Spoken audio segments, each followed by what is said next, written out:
doa. Sebelum kita memulai kegiatan hari ini, alangkah baiknya kita berdoa sesuai kepercayaan masing-masing. Berdoa dimulai. Doa selesai. Beri salam. Assalamualaikum warahmatullahi wabarakatuh. Kasih dulu ya. Krisna Septia, Ibu. Manuhara, Muhammad Azril Ramadan, Muhammad Satya Rizky, Ibu. Muhammad Raditya Awali, Muhammad Walisha, Ibu. Nabil Fauzan, Ibu.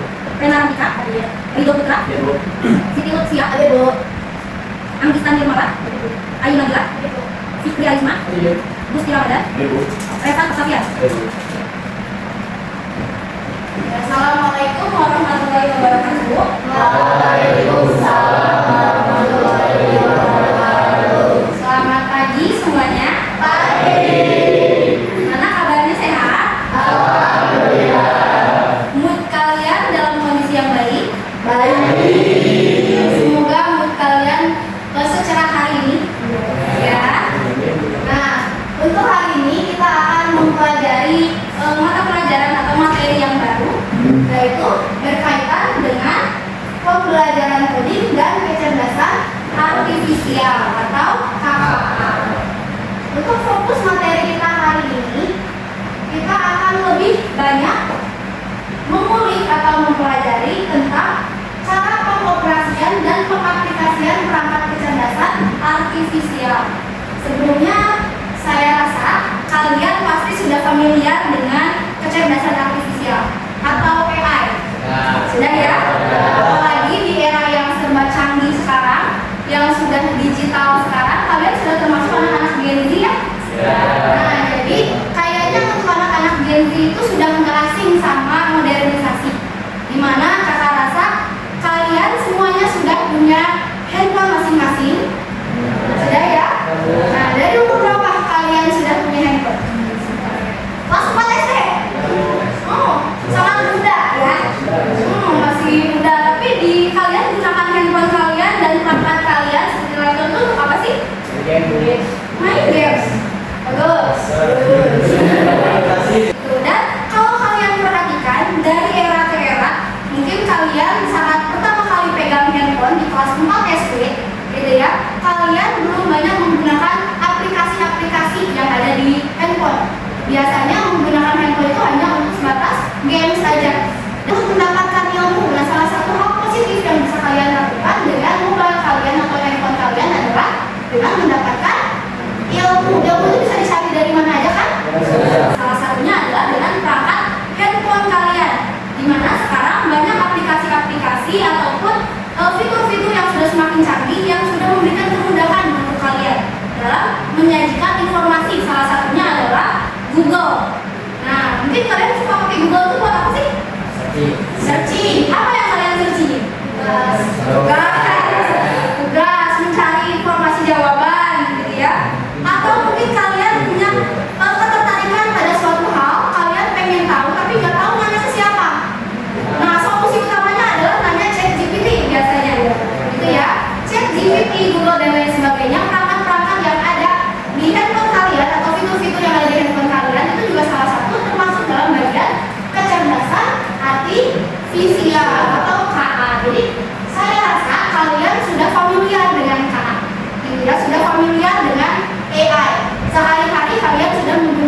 Oke, boleh kasih tepuk tangan buat anak-anak.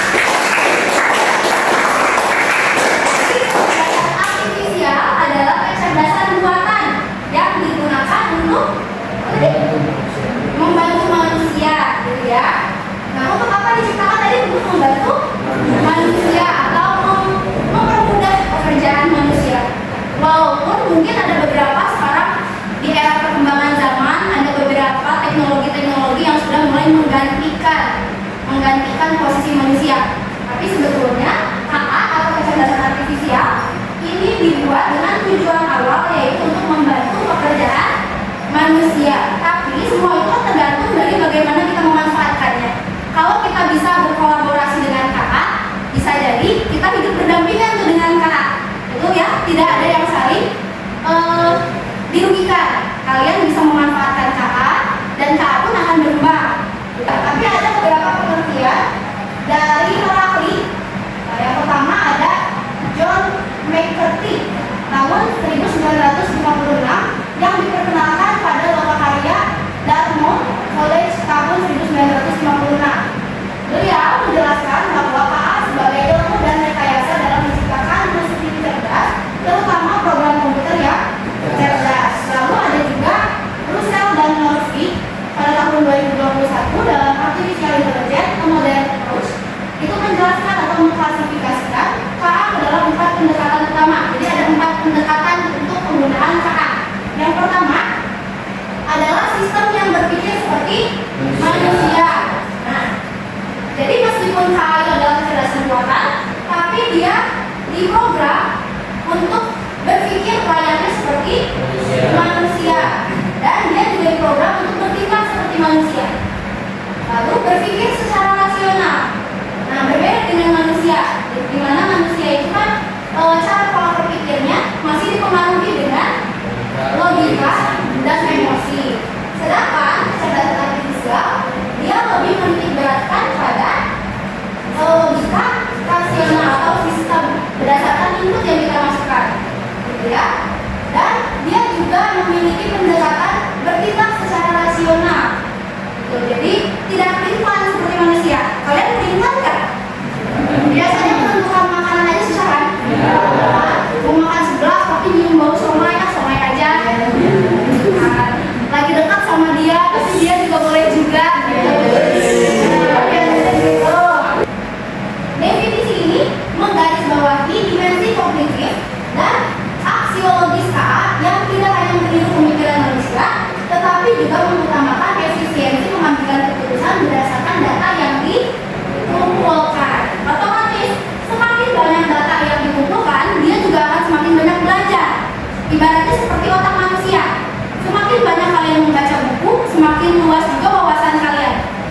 platform belanja kayak Shopee dan lain sebagainya. Makanya kenapa mungkin kalian suka perhatikan kalau kalian cari sesuatu, mungkin kalian cari di search-nya dengan keyword tertentu. Setelah itu kalian keluar dari aplikasinya, saat masuk lagi produk tersebut akan muncul terus. Iklannya ada terus atau menjadi rekomendasi untuk kalian. Nah, itu berdasarkan dari algoritma yang pernah kalian sukai sebelumnya, gitu ya. Lalu contoh lainnya ada Face ID yang biasanya digunakan untuk fitur-fitur keamanan. Contohnya kayak locks di HP kalian ya, ada pinjam dan lain sebagainya. Nah, gimana? Sampai sini kira-kira bisa dipahami? Bisa. Ada yang mau ditanyakan dulu tentang hal ini? Tidak? Cukup? Serius? Kalau cukup maka mau bertanya. Mukanya kayak seneng banget gitu. Jadi kalau mau bertanya, pertanyaannya sebutkan 3 contoh dari K. Apa saja? 3 contoh dari K. Jadi Gemini A lagi. Kanvas A, Meta dan lain sebagainya. Siri, ya. Nah, terus bagaimana proses dari cara kerja PI atau KA? Cara kerja KA atau prosesnya apa sih? Belajar melalui input data yang dimasukkan, terus mengolah, terus mengenal data, memproses dan menghasilkan, gitu ya. Sudah siap untuk tugas? Siap. Nah, sebelum masuk ke tugas, kita bermain dulu, ya, supaya tidak ngantuk, gitu ya. Silakan boleh berdiri dulu. Nah, ini permainannya simpel, ya. Ini hanya exhibition sederhana aja. Jadi kalau kakak bilang clap, kalian gini. Nah, clap berarti ya. Kalau kakak bilang boom, kalian gini. Terus kalau kakak bilang jump, berarti loncat. Tapi saat loncat itu harus ada pose tertentu. Ya, iya, gitu ya. Nah, nanti kalau ada yang salah, kita suruh maju. Ya, kita suruh maju. Oke, fokus ya. Konsentrasi. Konsentrasi dimulai. Clap, clap, clap, boom, boom, clap, clap, jump. Oke, sudah tidak ngantuk ya. Nah, kita masuk ke aktivitas pembelajaran 1 atau praktik eksplorasi. Nah, di mana praktiknya ini adalah pengaplikasian dan pengoperasian perangkat KA. Lalu instruksi tugasnya yang pertama membentuk kelompok berisi 5 sampai 5 orang. Yang kedua, menggunakan perangkat AI sesuai dengan fungsinya, yaitu perangkat yang akan kita gunakan hari ini adalah ChatGPT atau Gemini AI untuk menghasilkan artikel teks mengenai dampak penggunaan rokok. Terus, yang kedua ada Canva AI untuk membuat desain poster edukatif tentang rokok. Setiap kelompok dapat mempresentasikan hasil kerja dan refleksi pengalaman eksplorasi menggunakan format Google Slide atau PowerPoint yang memuat slide 1, identitas kelompok atau nama anggota kelompoknya siapa saja. Yang slide kedua, prompt dan artikel asli dari ChatGPT tentang tema dampak penggunaan rokok bagi kesehatan. Jadi untuk pemanfaatan mini di sini adalah untuk menghasilkan sebuah gambar. Nah, gambar yang akan kita hasilkan berupa poster. Nah, posternya dengan tema dampak penggunaan rokok bagi kesehatan. Lalu di slide ketiga dalam presentasinya, nanti kalian memasukkan hasil dari poster tersebut. Lalu di slide terakhir, memasukkan refleksi kelompok, tantangan, solusi, dan kesan. Jadi kalian tuliskan di situ tantangan apa yang kalian alami selama berdiskusi dengan kelompoknya atau dalam penggunaan KA-nya. Sudah, kakak akan menjelaskan dulu untuk instruksi tugasnya.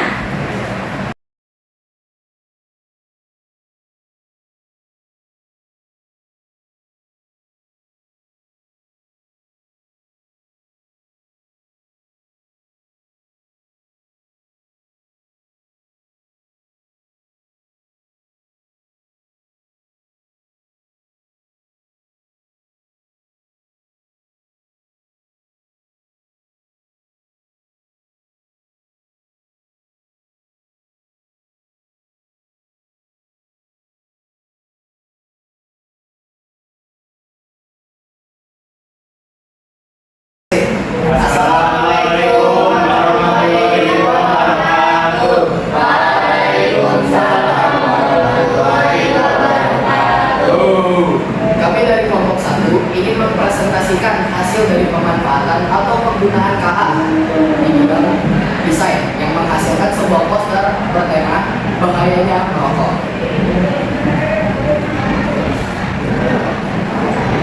Sebelumnya, izinkan kami memperkenalkan diri. Saya Fikri Ali Muhammad. Ada saya Kita. Saya Yusri Ramadan. Ya, makasih ya. Ada juga yang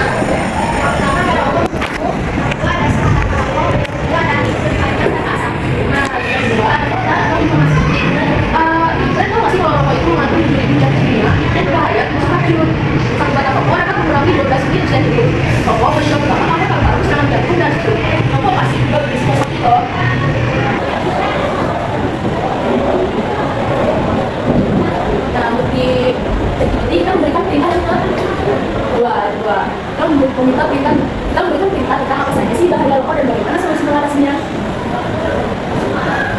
Nah, dari perintah yang kami berikan kepada ChatGPT memberikan beberapa hal. Yang pertama itu bagi kesehatan fisik, bahaya rokok bagi kesehatan fisik. Pertama ada kanker, terutama kanker paru-paru, mulut, tenggorokan, dan pankreas. Yang kedua penyakit jantung dan stroke. Rokok memiliki nikotin dan zat yang mempersempit pembuluh darah. Lalu yang ketiga ada gangguan pernafasan, bronkitis, kronis, asma, PPOK, penyakit paru-paru obstruktif kronis. Lalu yang keempat ada kerusakan gigi dan mulut, bau mulut, gigi menguning, dan penyakit gusi. Lalu yang kelima ada menurunnya imunitas, tubuh lebih mudah sakit sehingga rentan pada semua penyakit. Dan yang keenam dan yang terakhir gangguan kesuburan baik pada pria maupun wanita.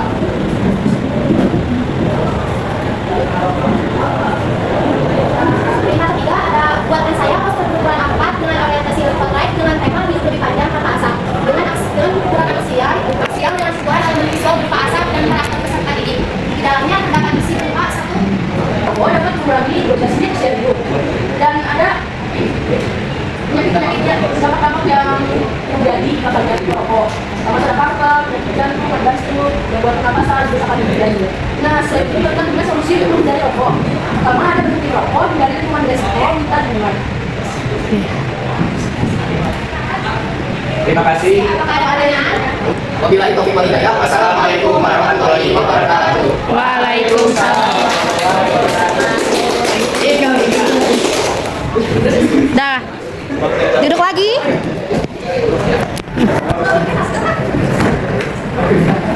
Nah, Kita sudah mempelajari materi tentang KID, ya.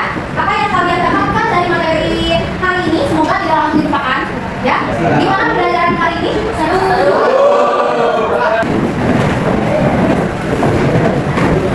Nah, yuk belajar dulu. Sebelum kita mengakhiri kegiatan